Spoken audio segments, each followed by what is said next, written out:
বান্দারে, হাজার গুনাহ যদি একদিকে হয়, মনে রাখিস তুই সর্বদা তোর গুনার সীমার চাইতে আমি রবের রহমতের সীমা অনেক বিশাল, অনেক বিশাল।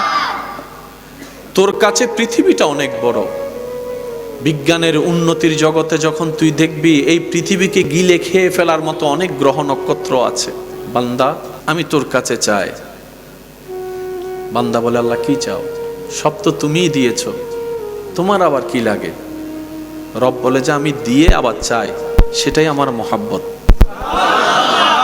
আমি রব তোকে খাবারটা দিয়েছি, তোর ক্ষুধা লাগলে যেন ক্ষুধাটা নিবারণ হয়, কিন্তু আমি চাই ওই খাবারটা শুরু করার আগেও তুই একবার আমাকে স্মরণ করবি, খাবার শেষ করে একবার আমি রবকে স্মরণ করবি। সুবহানাল্লাহ।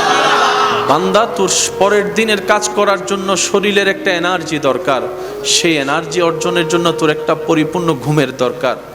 আমি রব তোকে ঘুম এনে দিব। সেজন্য খেয়াল করবেন, শুইতে যাওয়ার টাইম সবার মনে আছে, সবার মনে থাকে কয়টা বাজে শুইতে গিয়েছেন, কয়টা বাজে উঠেছেন, কিন্তু কয়টা বাজে যে ঘুম এসেছে এটা কেউ জানে না। কখন যে ঘুম চলে আসে এটা কেউ বুঝতে পারে না।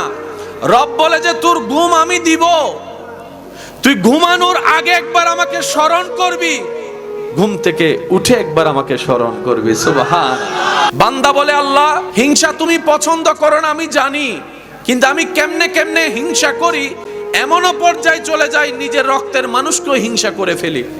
রব বলে যে বান্দা, এগুলো তোর জিনিস নয়, এটা শয়তান তোকে ঢুকাই দিয়েছে ভিতরে আমি রবকে নারাজ করার জন্য।